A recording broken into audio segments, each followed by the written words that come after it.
Esferas da Vida. Apoio Cultural. Porta-Joia Lingerie. Sempre com o melhor atendimento e os melhores preços. Luz, câmera e ação. Cine Teatro Matão. Com cultura, a vida tem mais sentido. Tijuca Restaurante Bar. A esquina mais carioca de Araraquara. Solar Filmes. Películas para vidro. Clínica da Audição. Comprometimento na reabilitação auditiva. Sejam muitíssimo bem-vindos ao Esferas da Vida de hoje. O assunto é com o autor e escritor do livro Autonomia, a história jamais contada do Espiritismo. É ele, Paulo Henrique de Figueiredo. Preparem-se, o Esferas da Vida está no ar. A alma que é vibração, vida e essência das esferas.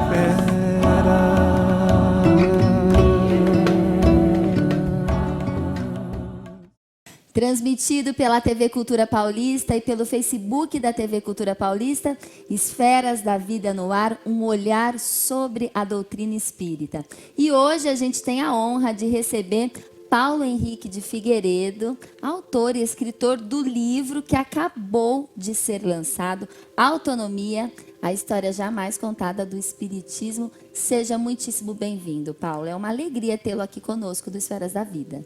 Eu que agradeço a oportunidade da gente estar aqui, conversando dessa doutrina que é tão importante para todos nós, Que é muito importante. Eu já vou, na realidade, já faço questão de mostrar o livro Autonomia, a história jamais contada do Espiritismo, que é sobre este livro que a gente começa a conversar agora. Foi lançado dia 10 de agosto o lançamento? Acabamos de lançar, foi uma grande surpresa a receptividade. O livro ele já está praticamente esgotado, nós já vamos fazer a segunda edição com que maravilha. 15 dias, Então, o interesse e a receptividade está muito grande no Brasil e no exterior. O livro também foi lançado em e-book e ele já está na Amazon, em primeiro lugar na categoria dele, que é Filosofia e Espiritualidade. Parabéns, que beleza. Eu aproveito para apresentá-lo, Paulo Henrique de Figueiredo, autor de obras de sucesso como Mesmer, A Ciência Negada do Magnetismo Animal e Revolução Espírita, A Teoria Esquecida de Allan Kardec sobre a Autonomia, a história jamais contada do Espiritismo, enfim. Aqui tem até uma frase que está, acredito, aqui Não. Ele está no livro Revolução, acho que essa foi. A inevitável chegada do mundo novo será marcada pelo fim dos privilégios e a supremacia da solidariedade como fundamento da paz. Exatamente. Essa frase ela define qual é a finalidade do Espiritismo na proposta que ele traz de entendimento da vida, e de compreensão do nosso comportamento para uma mudança da humanidade. O Espiritismo ele não é exclusivista, ele não surge para um grupo de pessoas. A finalidade é que a gente leve o conteúdo, as ideias, para que haja uma participação do mundo. Dessa forma, ele não foi feito para uma determinada cultura, para um determinado grupo. Ele não é para ser entendido por alguns. A proposta dele é acessível para todas as pessoas. Exatamente. Essa é a proposta e a finalidade. E ele traz uma previsão. A previsão é que a história do mundo vai ser dividida em duas partes. Na primeira parte, nós temos privilégios, nós temos pessoas que se relacionam de forma submissa com as outras, pessoas que não têm oportunidade de desenvolver a inteligência e as suas capacidades, e a outra metade do mundo, que vai ser o mundo novo, que vai ter o fundamento da solidariedade na relação entre os indivíduos. Oportunidade para todos, a valorização das diferenças e todos aqueles valores que nós estamos em busca para que haja segurança e paz entre nós. Que é o famoso mundo da regeneração. Isso. Que todos nós buscamos. A regeneração, ela já era visualizada, independente do Espiritismo, pela Europa, principalmente pelos franceses.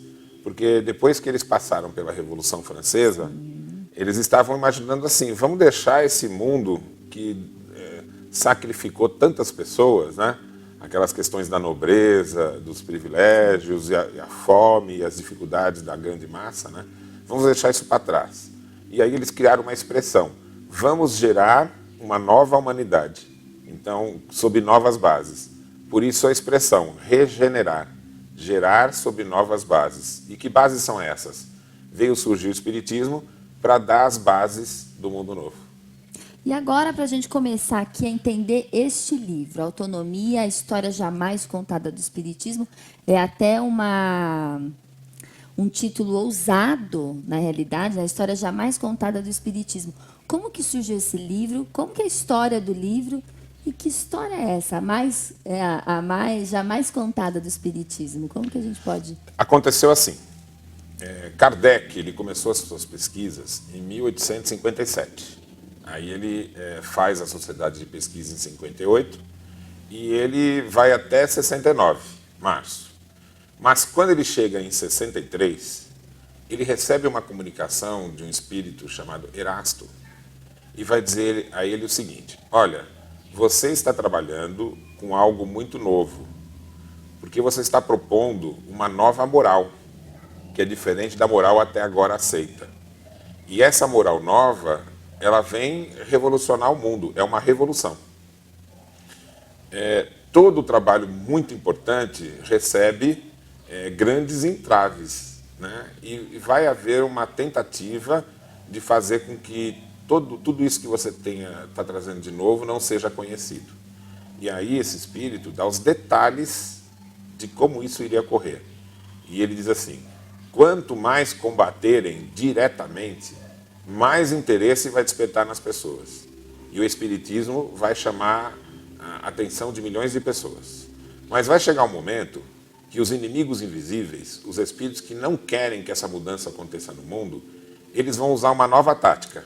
Eles vão se infiltrar no meio espírita, eles vão dominar os médiuns e vão usar o palanque, a palestra, os grupos espíritas para ensinar o inverso do que você está propondo.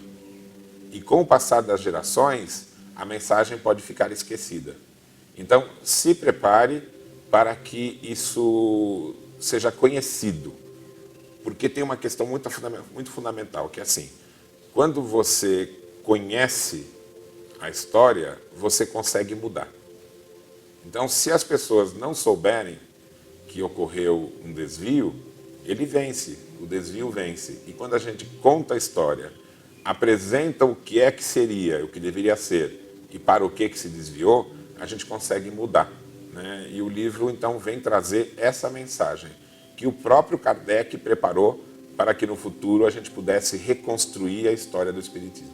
Quando o senhor falou no início da resposta sobre moral nova, o Espiritismo, na realidade, não explica a moral de Jesus Cristo? Exatamente. E com Jesus aconteceu a mesma coisa. Ele veio, entre os simples, ensinar uma proposta moral.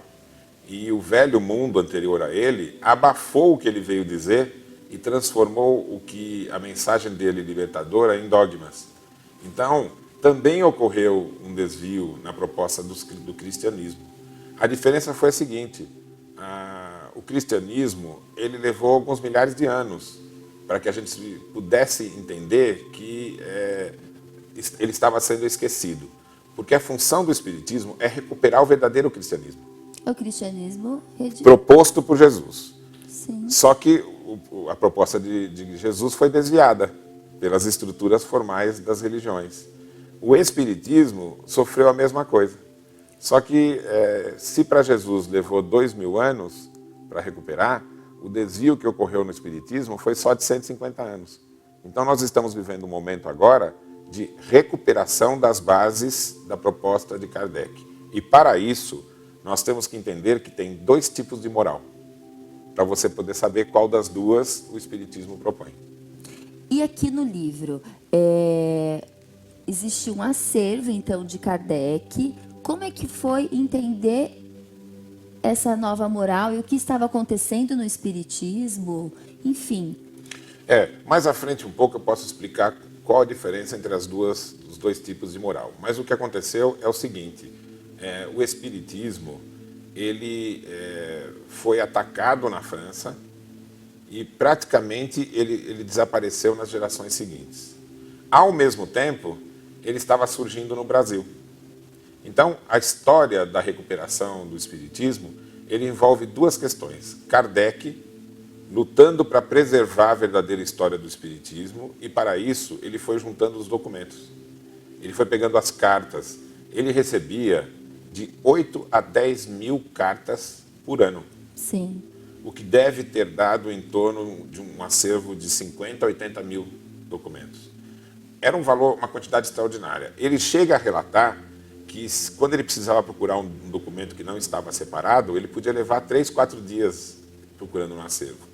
Então, para que aquele acervo já estivesse selecionado, né, ele pegou um armário dele, um armário de muita estima dele, que ele tinha esse armário desde a época do instituto, né, que ele criou de educação, e ele organizou nesse armário várias pastas com dossiês, preparando para que no futuro a história do espiritismo fosse contada. Inclusive a própria história pessoal dele, qual a relação dele com o espiritismo, como ele lidava no cotidiano, né, porque isso ele não pôs nas suas obras. Sim. Mas ele deixou os documentos para que no futuro isso fosse recuperado. Então nós temos o quê? Um armário forrado de informações preparadas por Kardec para poder contar o trabalho dele, o dos pioneiros e, nas palavras dele, denunciar os Judas, que desviaram o espiritismo da sua proposta inicial. E aí nós vamos conhecer uma outra história no Brasil. Canuto Abreu, um jovem, né, uma grande capacidade de absorver conhecimento, de uma família que tinha posses para poder propiciar tudo isso, e que muito jovem já era farmacêutico, médico, logo em seguida advogado, tinha funções diplomáticas, era um colecionador e pesquisador de profunda capacidade, e ele se envolveu no movimento espírita muito cedo. Então, em 1912, 13, 14, ele já estava no movimento espírita. E aí ele estudava muito profundamente Kardec, e ele chegou à seguinte conclusão, ele já nos relatando, né? Eu vi uma diferença muito grande entre o que eu lia em Kardec e o que estava acontecendo no meio espírita, que parecia para ele um desvio de proposta. Porque as obras básicas de Allan Kardec são o espiritismo, Isso. né? E o que estava se divulgando no Brasil na época dele era algo que era o oposto o que ele lia. As obras de Allan Kardec, entendi. Ele falou, está acontecendo alguma coisa errada aqui. E aí ele começa a se corresponder com os pioneiros do espiritismo, com Leon Denis, com Gabriel Delany. Só que ele viu que nas correspondências, esses pensadores não eram muito detalhistas no que revelavam. E aí ele tomou uma decisão, eu vou para a França. Eu vou atrás do que foi o verdadeiro espiritismo. E aí ele viaja para a França em 1920 e passa 2 anos na França. Olha! E durante esses 2 anos, ele foi na casa de cada um deles. Gabriel Delany, Leon Denis, Camille Flammarion e assim por diante. Para você ter uma ideia, né, que nós tivemos contato com todo esse acervo, eu abri uma pasta que ele fala do encontro com Leon Denis. E aí ele começa a narrar que o Leon Denis deu uma carta dele, pessoal, conversando com Kardec. Depois, no final, quando ele ia embora, o Leon Denis apanhou no armário uma fotografia dele próprio e autografou, né? Ao querido amigo Canuto Abreu, tal. Tivemos uma conversa longa, ele narra tudo isso. Quando eu viro um pouco a pasta, cai a foto, cai a carta, estavam todos os documentos lá.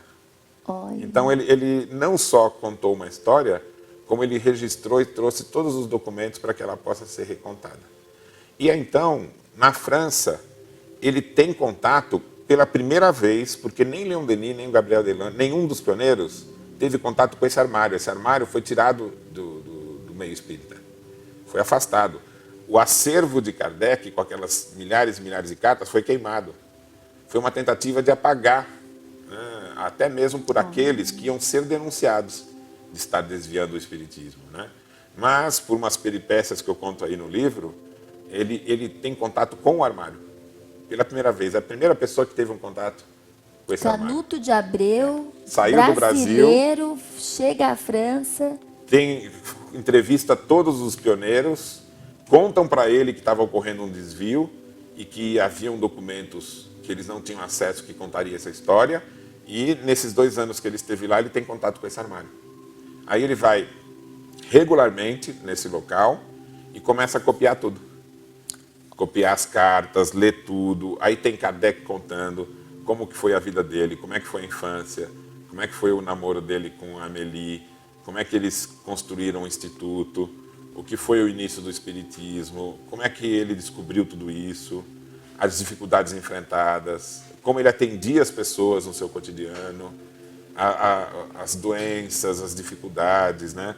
Questões familiares que nós não sabíamos, por exemplo, que eles criavam uma filha, ele e a esposa. Olha, nós vamos querer saber muita detalhes coisa interessante, aqui muita nas Esferas coisa. da Vida. Até a própria infância, a família dele, tudo, muita coisa, as opiniões pessoais. E aí ele começou a encontrar em Kardec, ele dizendo assim, tem um grupo querendo afastar o espiritismo dos seus propósitos corretos. Tem pessoas dizendo que a moral que eu proponho é falsa e que eles é que vão trazer a moral verdadeira. Né? E a gente precisa fazer com que isso não atrapalhe a proposta do espiritismo, que é muito profunda e transformadora. E aí ele anota tudo isso e volta para o Brasil. No Brasil, ainda em silêncio, sem contar para ninguém, ele escreve milhares e milhares de páginas, uma história que conta o espiritismo, então, todo baseado em documentos e no relato do... Ele conta, por exemplo, os últimos instantes de Kardec, detalhe a detalhe, né, o choque para o meio espírita e assim por diante. A gente tem um momento Chico Xavier aqui, Paulo. Isso. Eu quero contar mais aqui para os nossos telespectadores detalhes da vida de Allan Kardec, de como esse acervo depois veio para o Brasil, pelas mãos, né, de Canuto de Abreu. Mas agora a gente vai para um breve momento Chico Xavier e a gente volta com mais Esferas da Vida. Nós te pedimos forças renovadas para colaborarmos todos unidos na formação do mundo melhor. Um mundo onde a fraternidade que nos deste possa ser cumprida sem qualquer violência. Nós te rogamos, Senhor, neste dia, como sempre, para que todas as crianças estejam felizes na proteção do lar e nas luzes da escola, para que todas as mães permaneçam amparadas em teu infinito amor, para que todos os doentes sejam socorridos e para que nós tenhamos, cada um de nós, a coragem de retirar pelo menos migalha do reconforto que usufruímos para atenuar o sofrimento dos companheiros de humanidade que estejam em abandono e solidão. Senhor, se não é pedir muito, nós te rogamos ainda auxílio para que ninguém procure a falsa tranquilidade nos tóxicos suscetíveis de conduzir-nos à irresponsabilidade e à loucura. E te solicitamos também, Senhor Jesus, por que não, amparo a cada um de nós, para que estejamos igualmente unidos no respeito que devemos às leis do trânsito, evitando a perda de tantas vidas.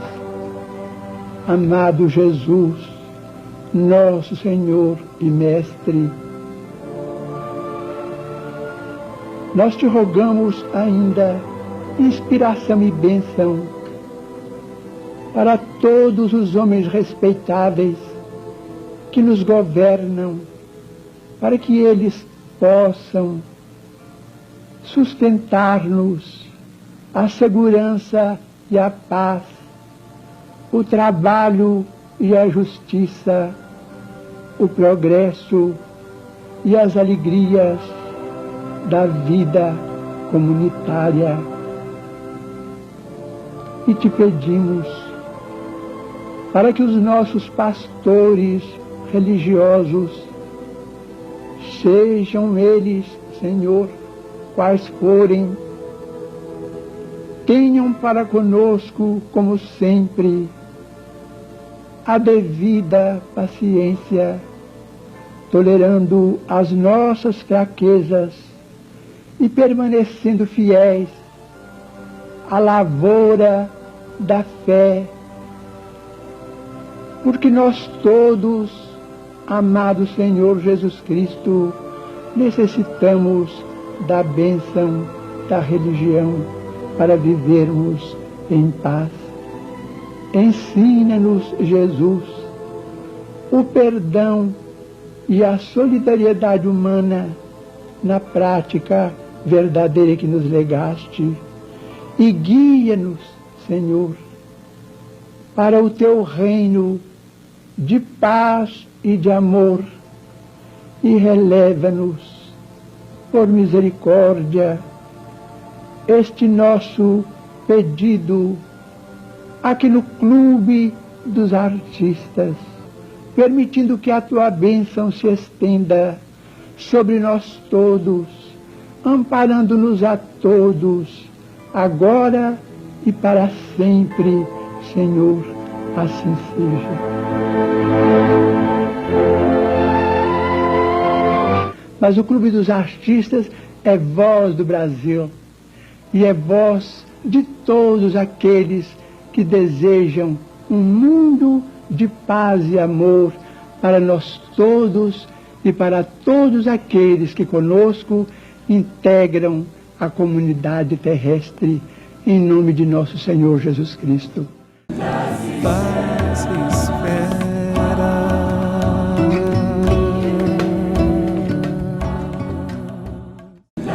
Paz e espera.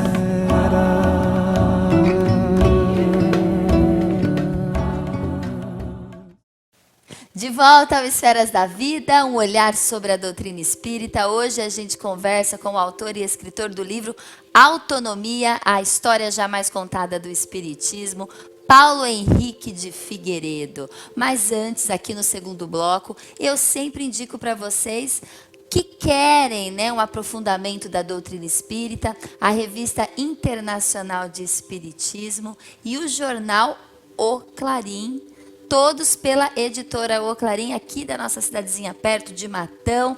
Revista Internacional de Espiritismo e jornal O Clarim. E eu também estou indicando aqui, toda semana, o livro da Maroísa Baio, que é Allan Kardec em Revista, a personalidade e os testemunhos do codificador, na Revista Espírita, que no caso tem muita pertinência com o que a gente está conversando. Exatamente. Né?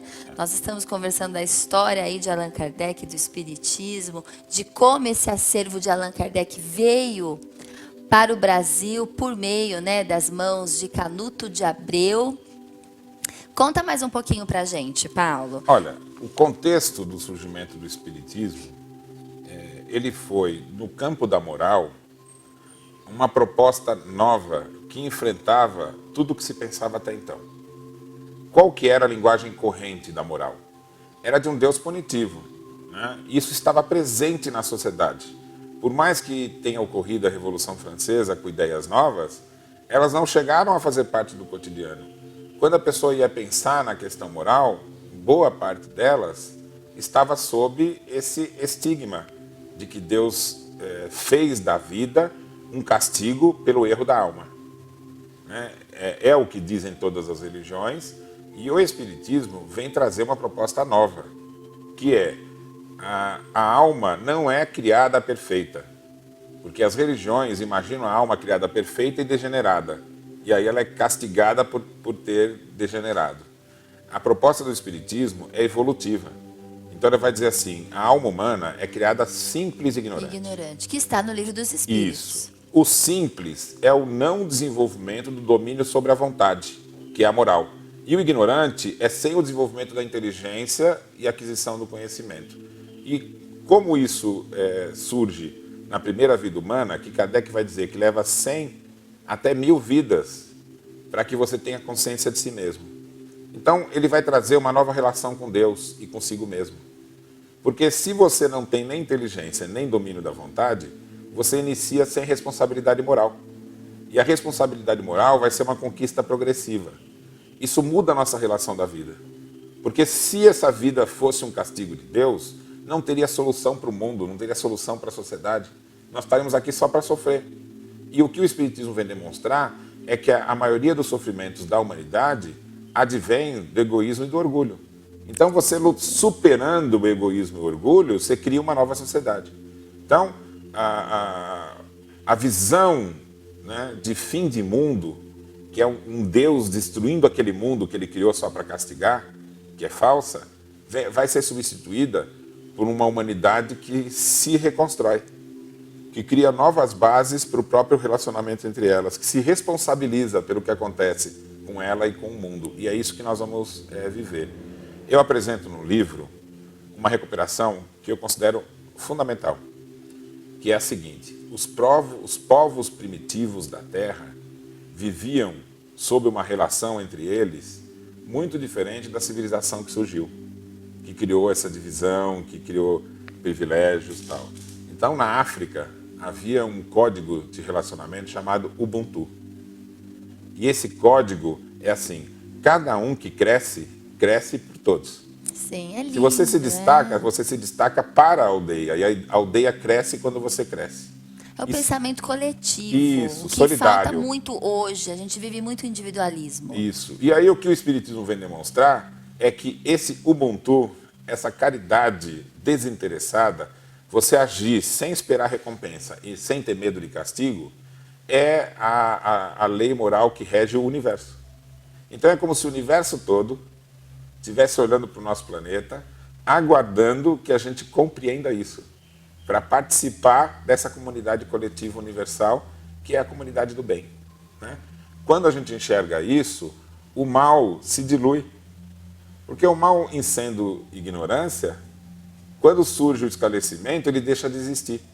Se você pensar que o mal é uma força que luta contra o bem, sempre vai haver essa ameaça. Essa dualidade. Essa dualidade é achar assim, tem a força do bem e do mal.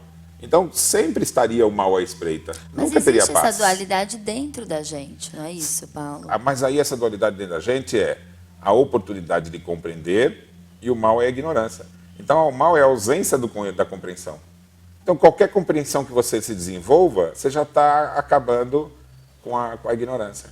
E quando o senhor explicou sobre que nós somos espíritos simples e ignorantes, a gente vai conquistando o progresso por meio da nossa evolução moral. Isso. E pela conquista da inteligência, mas no momento que nós estamos, que já somos espíritos inteligentes, né? Não somos Isso. mais tão simples e ignorantes, a gente já tem a história do livre-arbítrio também. Isso, o que a doutrina livre-arbítrio. espírita fala muito do livre-arbítrio e muito da lei de causa e reação. Como que você analisa? A questão é a seguinte: o livre-arbítrio, ele é uma responsabilidade própria da pessoa com ela mesma. Então veja, quando você diz que Deus castiga, você está criando uma relação entre o indivíduo e Deus no campo da moral.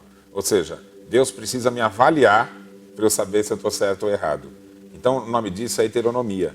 Eu me fundamento numa lei que é externa. E aí eu preciso de alguém julgando. E esse que julga ou vai dizer que eu estou certo ou vai dizer que eu estou errado. E aí surge o castigo e a recompensa. Essa é a estrutura da heteronomia. O Espiritismo vem demonstrar que o mundo novo vai se fundamentar na moral autônoma. E o que significa isso? O referencial do bem é uma conquista sua. É claro que a gente tem as leis de Deus na nossa consciência, mas você precisa ir compreendendo essas leis de Deus. E essa compreensão não passa por castigo e recompensa, passa por entendimento.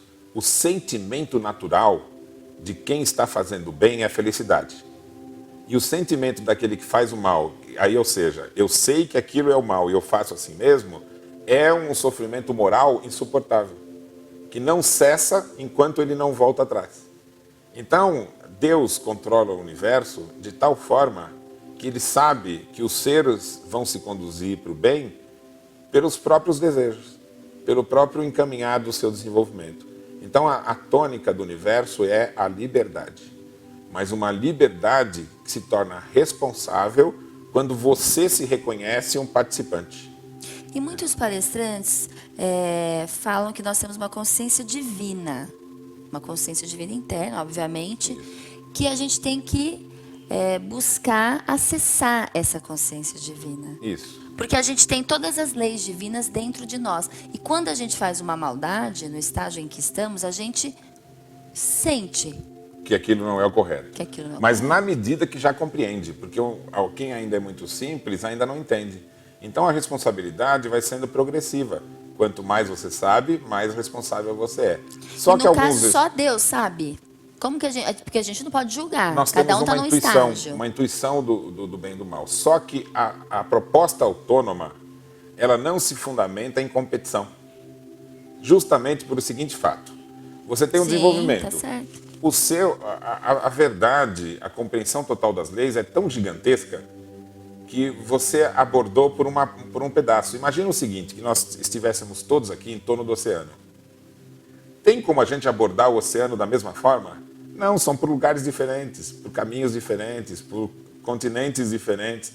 Então, cada um de nós vai abordando o conhecimento por áreas diferentes, o que cria uma diversidade não competitiva.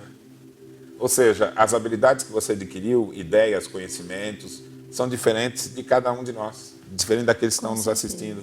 Né? E essa diversidade é que vai construir o mundo futuro. Então, o medo faz parte do mundo velho. E esse medo dizia assim, não, para não errar vai ter que todo mundo agir igual. E aí cria aquelas mesmices, sabe? A moda, o controle do comportamento, o medo da diferença. Ah, você está muito diferente, você tem que ficar igual. Então, esse é um medo que é primitivo. Estagna a população. Isso. Entre os animais, eles são assim. Tem um comportamento esperado para que a espécie continue. E eles respondem ao instinto. Então, eles não são diferentes. Na verdade, o leão de hoje é o mesmo leão de antes. O comportamento é tudo igual. E se a gente tiver que se comparar, não competir, né? Porque a palavra hoje não é competir, mas se a gente tiver que se comparar com alguém, é com a gente no passado, com a gente ontem. A referência nós conosco mesmo.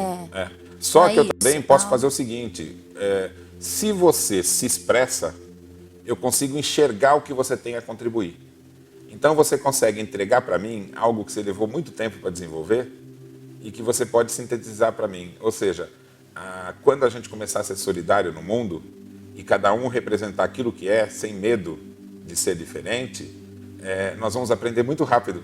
Porque o contato que você vai tendo com as pessoas vão ser contatos com realidades que você não conhecia. E se você valorizar, você aprende com ela. Então, dá para imaginar que o ato solidário na humanidade vai fazer um grande salto do entendimento de nós mesmos. Então, a mudança, ela pode realmente ser lenta. Mas quando ela começar a se generalizar, vai ocorrer o que os espíritos falam, uma grande revolução. Só que não vai ser uma revolução da ciência tecnológica, vai ser a revolução do relacionamento humano, a revolução moral. É a que a gente mais precisa. Exatamente. E a mais difícil, a gente não conseguiu ainda. Isso. Aí é exatamente nesse ponto que o livro vai tratar. Os espíritos falaram para Kardec, olha, essas ideias são transformadoras, mas causam medo naqueles que sempre viveram, até mesmo com privilégios, e que ficam com aquela visão estreita de que eu vou perder privilégios. Ele não consegue entender que num mundo solidário, ninguém tem medo, a paz se implanta. Ninguém é mais do que ninguém. A gente conquista a segurança, né? Mas o novo traz medo, né? E esse medo é o que ocorre na transição entre uma coisa e a outra. Então, os espíritos disseram, olha, vai haver um momento de tentativa de que isso não seja difundido, de que isso, e a gente vê isso no mundo agora. Se você olhar para o mundo, tem o quê? Muita gente apresentando o novo, valorizando a diferença, e muita gente com medo dizendo, não, tem que ser tudo como era antes, vão voltar no poder, na estrutura, no castigo, no controle, todo mundo tem que ser igual, essas ideias do passado. Então, o nosso mundo estão hoje... se dissolvendo. Aos poucos. Por quê? Aos poucos. Quem quer propor o bem não pode usar as Da armas do violência. passado. Então ele não pode usar violência, ele não pode usar submissão, ele tem que deixar que o outro compreenda, ele não pode impor a ideia que ele tem. Então, os instrumentos do mundo novo são diferentes do antigo. E a gente não está acostumado com isso. Então a gente tem que aprender a lidar com novos instrumentos da transformação. Você que trabalha com um deles, que é a comunicação, que é a gente levar as ideias. De tal forma que a gente diz para a pessoa, olha, eu não estou impondo o que eu estou falando. Não, a eu gente estou fala dizendo assim, bastante. examine o que eu estou falando. Eu Veja. acho que a questão da reflexão, que a gente vem conversando aqui no Esferas da Vida, né? A gente já falou de autoconhecimento, também da gente se ver como um aprendiz da vida sempre, porque é o que a gente precisa refletir. E as pessoas hoje, Paulo, não refletem. Elas Exatamente. vivem no piloto automático. É. A pessoa não para e fala, como eu poderia ser melhor? Como eu poderia fazer melhor? Como que eu poderia ser uma pessoa melhor? E se enxergar, porque o mais difícil é se autoconhecer. Mas aí entra uma questão que é a seguinte, o mundo velho, para que todos sejam iguais, fez isso por meio do hábito condicionado, condicionando as pessoas a serem as mesmas. O behaviorismo. Então, se a gente se manter nos hábitos que o mundo tem por aí, nada vai mudar. Só vai mudar se cada um refletir. E olha que coisa fantástica. A mudança do mundo, ela vai ocorrer quando cada um de nós fizer uma adesão voluntária, desprendida, voluntária. Eu vou participar disso. Não, e a gente fica esperando a mudança do mundo, mas o mundo só vai mudar se a gente mudar. Isso, exatamente. Então a reforma íntima é a premissa da reforma do mundo. É a transformação do indivíduo e sob novos propósitos. Só que aí você tem que abrir mão de algumas coisas. Você não vai poder fazer uma coisa esperando recompensa. E você nem pode fazer o bem com medo do castigo. Você tem que fazer porque compreendeu. Então isso muda muito no cotidiano da gente, né? Então tem uma parte da história desse livro que o Canuto chega no Brasil com os documentos, apresenta para o Chico Xavier. O Chico Xavier e ele identificam e falam assim, peraí, mas parte do movimento espírita está compreendendo essas propostas de transformação. E parte repete o que as outras religiões já faziam sempre, pensando aquele Deus do castigo, que a gente tem que aceitar o castigo de Deus.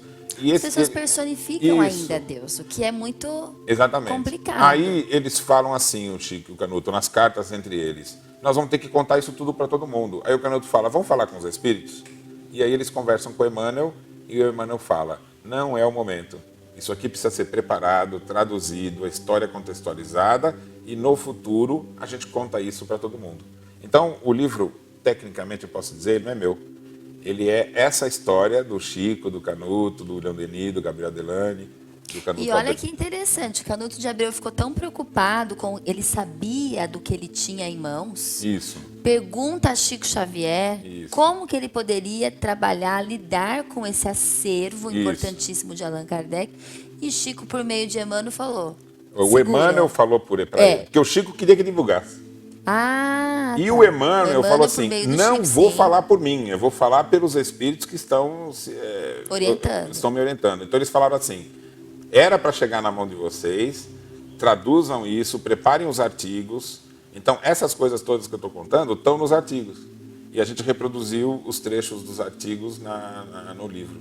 Então, na verdade, eu estou entregando uma história, né, que começou com Kardec, passou pelos pioneiros, chegou em Chico e Canuto, e eles falaram, e Emmanuel, e eles falaram, olha, no futuro conta.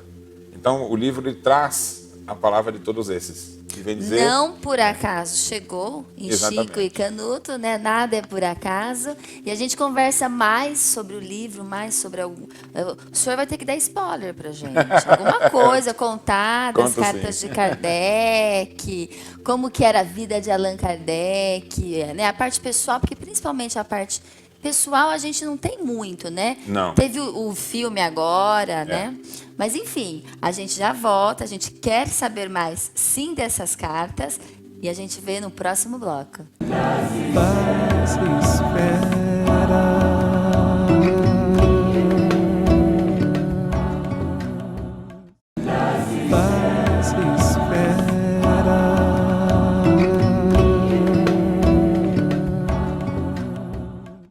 De volta ao Esferas da Vida, hoje a gente conversa com Paulo Henrique de Figueiredo, autor e escritor do livro Autonomia, a história jamais contada do Espiritismo. E o assunto está muito bom, o papo está muito bom, Paulo, mas agora a gente quer saber detalhes.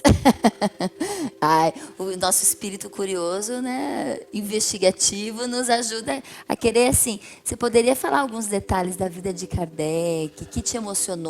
Porque foram muitas cartas, não são só as cartas, né? São arquivos, enfim. Kardec, ele tinha um procedimento muito detalhado na relação dele com a comunicação com as pessoas. Então, o que ele fazia? Cada carta que ele recebia, ele arquivava. E a resposta, ele elaborava um rascunho. Olha. Aí esse rascunho era passado a limpo para enviar para as pessoas. Então, além dele fazer a carta, ele fazia o rascunho e ele depois guardava. ele mandava a carta para a pessoa e guardava o rascunho. Ou seja, para a época, é uma cópia da carta.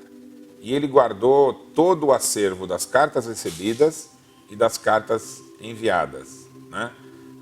Teve um episódio terrível que começou a ocorrer uma perseguição às ideias de Kardec depois da sua morte. A Sociedade Parisiense foi tomada, né? A Revista Espírita foi desviada de seus propósitos e os pioneiros, né, Leon Denis, Gabriel Delany, Bert Fropo, denunciaram tudo isso, mas sem muito ter o que fazer.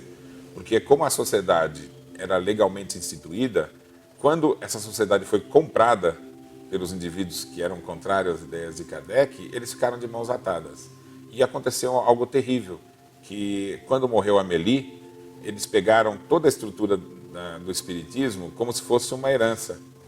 E tiraram dos móveis de Kardec todas as cartas, todos os papéis e puseram fogo. A única coisa que sobreviveu foi um armário que Kardec tinha feito uma seleção de todos os documentos dele. Então, de 60 a 80 mil documentos, ele reservou de 2 a 3 mil documentos. Sendo que hoje a gente tem preservados 2.500 documentos. Então, é claro que quando ele faz uma escolha, ele selecionou o que havia de mais significativo, né? Então, nós perdemos aquele contexto inteiro dos 10 anos, mas ele foi guardando cartas desde antes do Espiritismo até 69. E a gente tem documentos até posteriores a 69. Como esse volume de informações, Canuto não conseguiu traduzir tudo. Ele traduziu uns 20%. Né? Nós estamos traduzindo também aos poucos. Tem uma equipe de acadêmicos do Brasil e do exterior, né, debruçados sobre os documentos, fazendo as transcrições e traduções. Então, nós estamos no meio da história, né? Ou poderia dizer até no início dela. Sim. Né?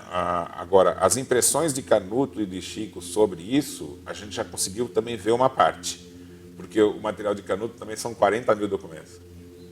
Então, a cada semana a gente encontra coisas novas. Então, o que é que Kardec tem nos documentos dele?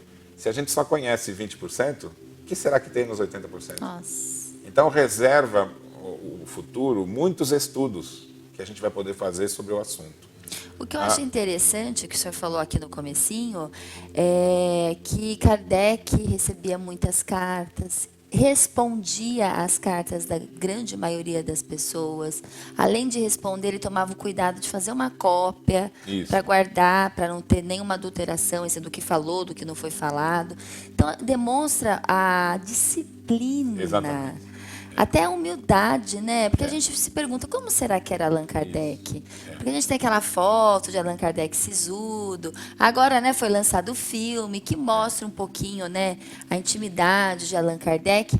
Mas, na realidade, são esses comportamentos que acabam nos mostrando quem era Allan Kardec. Uma pessoa que respondia.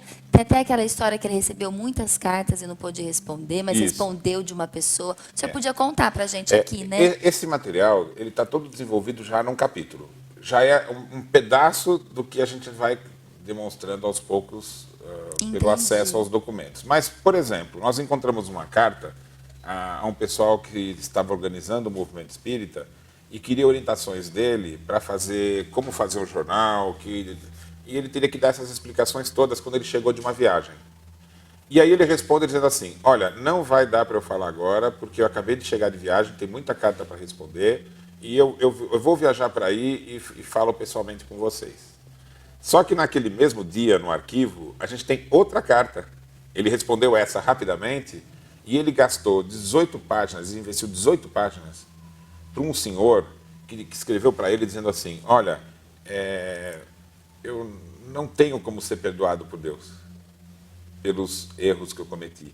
E aí desabafa com Kardec os erros todos e a situação que ele estava de desespero e total desesperança. E aí Kardec escreve para ele, explicando o Espiritismo, dizendo, olha, você está enxergando um problema maior do que é. Não existe problemas que Deus considera tão grandes. Deus não condena. Deus não vê você como um inimigo dele. Deus quer que você aprenda com essas coisas que você está vivenciando. Mais um pouco de calma, você vai enxergar para essas coisas todas que você viveu como contornáveis. Você tem valores que você não está enxergando. E as dificuldades que você tem, elas são instrumento de superação. E começou a explicar isso em detalhes, né? Ou seja, acalentando o indivíduo e demonstrando que ele não tinha motivo para desespero. E ele termina a carta longa, longuíssima. 18 páginas? E aí ele diz assim, não vou poder dizer tudo aqui nessa carta para você, eu vou viajar para a sua cidade e eu me comprometo da gente ter uma conversa pessoal. Olha. Então, o que nós vamos encontrar? Para uma outra pessoa, Kardec falou assim, olha, você esteve comigo ontem na sociedade e depois a gente conversou até 1h. Quando você foi embora, eu ainda trabalhei mais 1 hora. E agora são 5h e eu já comecei de novo o meu trabalho. Ou seja, ele tinha dormido 3 horas, Kardec. E não saiu da sociedade parisiense. Era um trabalhador incansável. Incansável e de tal maneira que ele dividia o tempo dele na elaboração da doutrina, no atendimento ao movimento espírita, mas a maior parte do tempo ele se dedicava às pessoas. Porque ele tinha convicção de que o Espiritismo era uma proposta prática. Era uma revivência do cristianismo para criar novas bases sociais. Então ele era um indivíduo ávido por tornar o Espiritismo uma solução concreta na vida das pessoas. Então a resposta que ele dava para os indivíduos não era uma resposta padrão. A pessoa escrevia e dizia, o Espiritismo vem falar de reencarnação, e a reencarnação, ele não dava teoria para as pessoas. Ele falava, lê os livros para você entender teoria.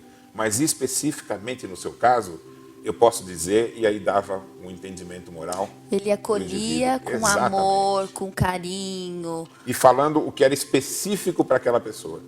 Porque as pessoas vivem em situações diferentes. Claro. Né? Por exemplo, uma outra Atendimento senhora... personalizado, na realidade. Individualizado ele fazia. Então você vê, o indivíduo completamente desesperado, ele diminui o peso. Uma senhora que escreve para ele, como se não tivesse nada moral para resolver, se ele já, ali está soberba, ele faz o inverso. Ele fala, a senhora não está enxergando o que precisa compreender, corrigir, reconstruir. Então o Espiritismo é assim. O Espiritismo não é uma resposta pronta. Cada indivíduo é completamente diferente do outro. Nós somos universos em nós mesmos. Então, se para que eu cresça e seja útil, eu preciso reconhecer em mim, a gente tem que ajudar os indivíduos a reconhecerem isso neles também. Então, É um trabalho em conjunto, é em um trabalho em equipe. conjunto. Enquanto você está se valorizando, você está conseguindo fazer com que o outro enxergue o seu próprio valor também. E o que eu acho bem interessante, na realidade importante, nesse caso que o senhor está nos contando de Kardec, é que ele vivenciou a doutrina que ele codificou. Exatamente. Acho que você pode inverter a frase. Como que seria? Ele codificou uma doutrina que vivenciou. Se ele não tivesse vivido tudo aquilo, as palavras que ele coloca nos livros não seriam tão verdadeiras. Então, quando você vê... Será que ele já vivenciava de alguma forma? Ele já vivenciava isso, porque a gente também está reconstruindo a história dele pregressa, né? E ele foi de uma família que tinha recursos, diferente do que se contou. Não viveu numa cidade industrial, que era Lyon. Lá ele só nasceu. Ele foi criado em Bourg-en-Bresse, que é uma cidade campestre, né? Então ele viveu junto à natureza. O avô dele, que era muito presente na família, foi guilhotinado por lutar pela liberdade, contra o Robespierre, Olha. a favor da proposta de solidariedade na vida, numa família muito forte. O pai dele também, na época do Napoleão, deixou ele com a mãe com apenas uns 3, 4 anos. E ele foi criado pela avó e pela mãe. Agora imaginem mulheres à frente de família, naquela época, Sim. né, criando o Kardec. Né, e depois a cidade dele foi invadida, a mãe levou para ser criado lá em Verdun, por Pestalozzi, com ideias fantásticas de liberdade baseadas em Rousseau. Né? Quando ele vai para a França, a família vai junto. E quando ele cria o Instituto, surge mais uma mulher na vida dele, que é a Gabi. Então, a presença... A Amélie, que no caso a gente podia conversar um pouco da Amélie também, porque ela traz um exemplo também de mulher foi para a época. A avó chamada Charlotte, a mãe chamada Louise, depois a filha, o nome foi Louise, a gente não tem certeza se era sanguínea ou era adotada, ou ele criava apenas em casa, mas a menina chamava Louise, o nome da mãe, né? E a Gabi. Ele tinha uma filha? Ele criava uma filha, isso a gente já tem certeza, que acabou morrendo nova. Eles lutaram pela saúde dela, mas não conseguiram reverter. Então, um pouco antes de iniciar o espiritismo, ele vivenciou a morte de uma criança em família, né? E o apoio da Gabi também, desde a época que ele construiu um instituto. Então, Kardec ele tinha uma vida particular, familiar e uma criação propícia para o entendimento do que o espiritismo vinha trazer. Naquela mesma época, na universidade, havia o espiritualismo racional, que era uma versão de ciência confiando no ser humano. A proposta da universidade na época, da psicologia, era o ser humano é uma alma encarnada. Então, todo o contexto da sociedade francesa na qual Kardec estava imerso, foi absolutamente apropriado esse contexto para questionar os espíritos e encontrar um caminho. Então, as ideias de regeneração, as ideias de como implantar solidariedade no nosso cotidiano. Então, tudo isso foi o que Kardec viveu e os espíritos esclareceram. Esse modo de viver, esse modo de pensar a vida é a lei do universo. Então, o espiritismo, em verdade, ele é a confirmação de todos aqueles que têm uma intuição dentro de si de que a gente pode fazer uma diferença nesse mundo. E a gente tem que ter a clareza que, enquanto a gente tenta levar essa mensagem, tem alguns com medo, ignorantes, que querem manter o mundo velho. Querem manter, não, as pessoas não estão prontas para a liberdade. Elas têm que ser submissas, elas têm que ser comandadas, senão elas não vão saber fazer o certo. Essa é a desvalorização do ser humano, né? Então a gente vive numa época de transição, numa época que as ideias elas estão em debate. Mas é importante saber o seguinte, o que muda o mundo são as ideias. Com e as certeza. ideias compreendidas. Então nós estamos num embate de compreensão. Olhar para o mundo de uma maneira diferente. Compreender quem somos para poder compreender a humanidade e o universo. Quando a gente estabelecer a solidariedade entre nós, convicta, o universo vai se conectar conosco. O mundo espiritual e as outras humanidades vão se conectar conosco. E é isso que o universo está esperando, que a gente acorde para que a gente possa fazer parte de uma comunidade maior. Aí as coisas nossas do cotidiano, que a gente pensa que são tão importantes, elas vão parecer absolutamente detalhes. Né? A gente não vive para comer, beber. Claro, e quando a gente fala de espiritismo, vem sempre em mente reencarnação, espíritos imortais. Isso, Então, quando a gente se enxerga como um espírito imortal, a nossa visão, ela fica muito maior, holística, não é? Talvez você não tenha a profundidade do que você acabou de falar. Veja, no paraíso tinham duas árvores. A árvore que tem o símbolo de Adão, que eles comeram aquele fruto e caíram no mundo, né? A árvore do conhecimento do bem e do mal. Essa árvore significa o quê? Saiu da fase instintiva e entrou na fase humana.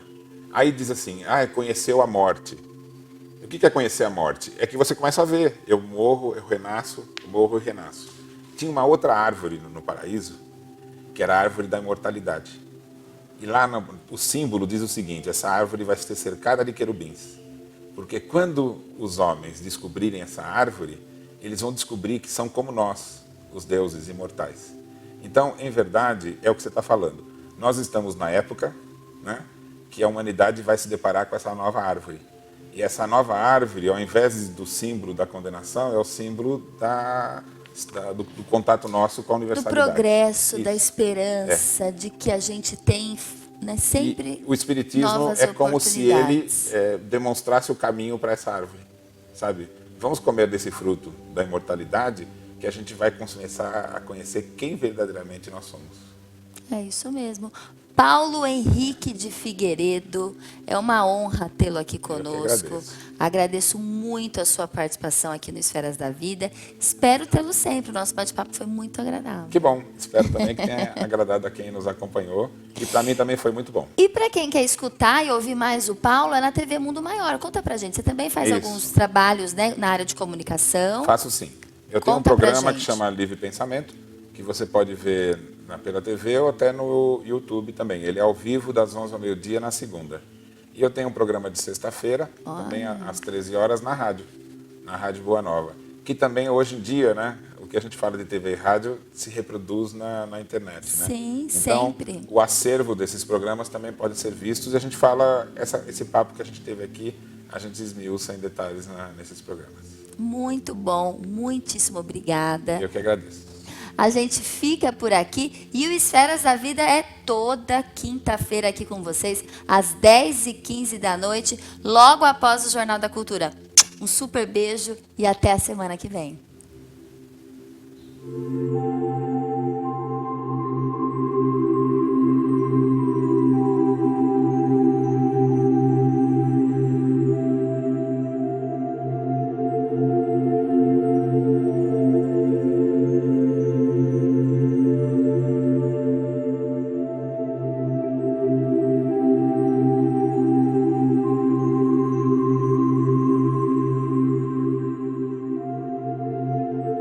Esferas da Vida. Apoio Cultural. Porta Joia Lingerie. Sempre com o melhor atendimento e os melhores preços. Luz, câmera e ação. Cine Teatro Matão. Com cultura, a vida tem mais sentido. Tijuca Restaurante Bar. A esquina mais carioca de Araraquara. Solar Filmes. Películas para vidro. Clínica da Audição. Comprometimento na reabilitação auditiva.